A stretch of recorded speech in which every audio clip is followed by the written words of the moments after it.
Baik, terima kasih saudara pendengar. Dapat kami informasikan bahwa pagi hari ini tepatnya saya berada di Hotel Aston Park, di mana saat ini akan berlangsung kegiatan lokakarya dan uji coba indikator kota tangguh, yang mana kegiatan ini kerjasama antara pemerintah Kota Kupang dengan unit Partners for Resilience Indonesia. Dan seperti apa pelaksanaan kegiatan yang akan berlangsung saat ini, sudah hadir bersama saya Bapak Jason Ascolani. Selamat pagi, Pak. Pagi. Ya, mungkin Pak Jason bisa sedikit memberikan gambaran terkait dengan pelaksanaan kegiatan sosial ini lokakarya sekaligus uji coba poin menyangkut dengan masalah kebencanaan, khususnya Kota Tangguh dan Kota Kupang menjadi salah satu indikator dari pelaksanaan uji coba yang dilaksanakan.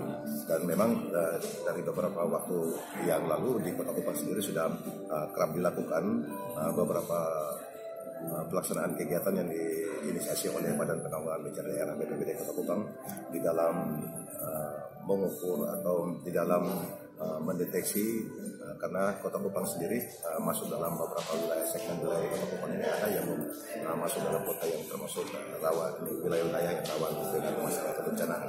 Dan mungkin Pak Jason bisa memberikan sedikit gambaran terkait seperti apa kegiatan dari yang dilakukan pada pagi hari ini, dan juga output dan outcome dari kegiatan ini seperti apa.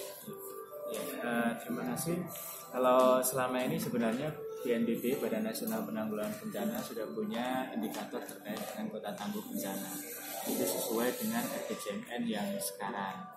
Tapi dengan adanya RPJMN yang baru 2019 sampai 2023, itu menyebutkan bahwa sekarang ketangguhan kota tidak hanya sekedar aman terhadap bencana, tapi juga perubahan iklim. Jadi akan digabungkan ketangguhan bencana dan perubahan iklim. Jadi masalah kebencanaan ini tidak hanya sekadar fokus pada masalah-masalah kebencanaan seperti gempa bumi, tsunami dan lain-lainnya. Ya, jadi nanti mulai tahun depan, tahun 2020 akan digabungkan dengan ketangguhan bencana dan perubahan iklim. Nah, untuk itulah ada BNPB, Bappenas dengan Kementerian Lingkungan Hidup dan Kehutanan sekarang sedang menyusun indikator yang menggabungkan dua ketangguhan ini, bencana sama perubahan iklim. Beberapa diskusi sudah dilaksanakan mulai tahun kemarin di Jakarta dengan beberapa kementerian dan sudah dengan lembaga yang non pemerintah juga, dan itu sudah menghasilkan draft terkait dengan indikator kota tangguh bencana dan perubahan iklim. Draft ini agar bisa dilaksanakan oleh pemerintah daerah itu diuji cobakan di beberapa daerah di tiap-tiap kawasan Indonesia, Barat, Tengah, sama Timur. Nah, untuk di kawasan Timur salah satunya yang tempat uji coba adalah Kota Kupang. Sehingga untuk melihat apakah indikator ini betul-betul sesuai dengan konteks di daerah, termasuk salah satunya dengan Kota Kupang. Ini berbicara ketangguhan ya. Seperti apa sih gambaran ketangguhan dari masalah kebencanaan ini sendiri, dan Kota Kupang menjadi salah satu implementasi dari kebijakan ini? Jadi kalau yang didesain sekarang ini ketangguhannya lebih komprehensif karena dia ada aspek ekonominya, dari sisi ketangguhan ekonominya seperti apa sehingga kalaupun terjadi bencana tidak akan berdampak besar. Yang kedua adalah dari sisi sosial masyarakatnya, kebutuhan pangan, kesehatan, pendidikan dan lain-lain. Terus yang ketiga adalah dari sisi infrastruktur, karena seringkali ketika terjadi bencana, terutama misalkan kayak gempa bumi ya, infrastrukturnya banyak yang rusak. Dan yang keempat adalah dari sisi lingkungan hidup, karena ini aspek perubahan iklim, sehingga misalkan kayak ketersediaan air di Kota Kupang yang sekarang katanya sudah defisit gitu ya. Nah, itu juga akan masuk menjadi salah satu komponennya. Dan yang terakhir, yang kelima adalah tata kelola, dari sisi mulai kebijakannya, perencanaan, sampai alokasi anggarannya, sampai institusi kelembagaan yang nanti mengawal kota tangguh bencana dan perubahan iklim. Ya, mungkin berbicara tentang lokakarya yang akan dilaksanakan pada pagi hari ini, materi-materi apa saja yang akan dibahas di dalam lokakarya?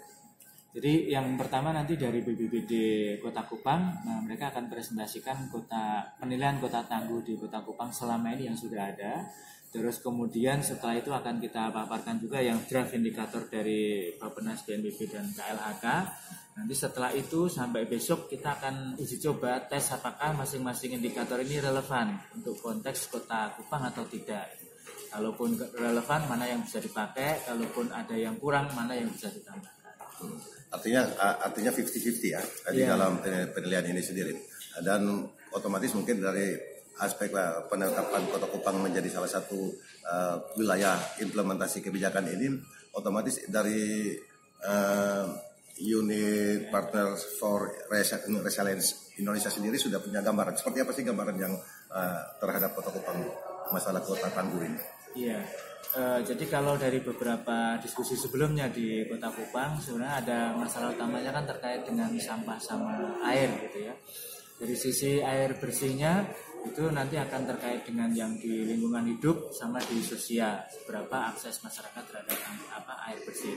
Terus yang kedua terkait dengan pengolahan sampah itu juga ada di aspek lingkungan hidupnya karena dia bisa menimbulkan bencana yang lain.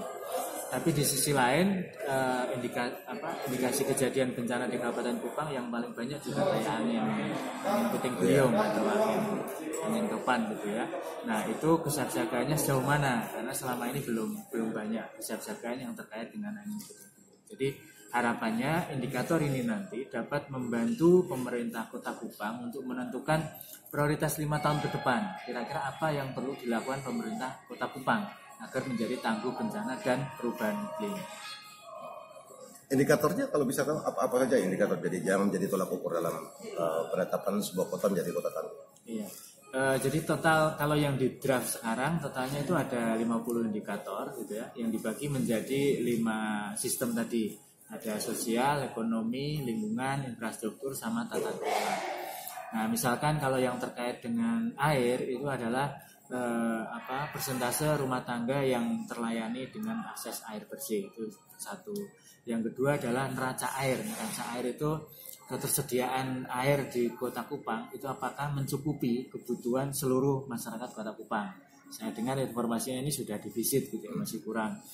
Nah, terus misalkan lagi adalah terkait dengan RTH, ruang terbuka hijau, yang itu targetnya 30%. Nah, saya nggak tahu di Kota Kupang sudah terpenuhi berapa persen. Nah, itu adalah bagian dari contoh-contoh yang lain. Misalkan kayak yang di tata kelola itu sudah adakah misalkan dari sisi perencanaan, rencana kontingensi untuk angin puting beliung misalnya. Jadi kalau terjadi angin puting beliung seperti apa yang harus dilakukan. Dan yang paling sering juga lagi adalah di tahap recovery-nya yang sering terlupakan. Karena masyarakat sudah siap siaga, tapi setelah terjadi bencana, recovery-nya selalu tidak ada rencana bagaimana harus melakukan recovery-nya. Oke, baik. Terima kasih atas penjelasannya Pak Casan. Dan yang kita harapkan ada nilai positif dari kegiatan yang dilaksanakan pada pagi hari ini sehingga memberikan dampak yang konstruktif terhadap Kota Kupang di dalam menghadapi berbagai masalah kebencanaan. Terima kasih Pak Casan, selamat pagi. Selamat pagi, terima kasih. Ya, rekan Linda, demikian yang dapat kami laporkan dari Aston Hotel Kupang, kembali bersama Anda di studio.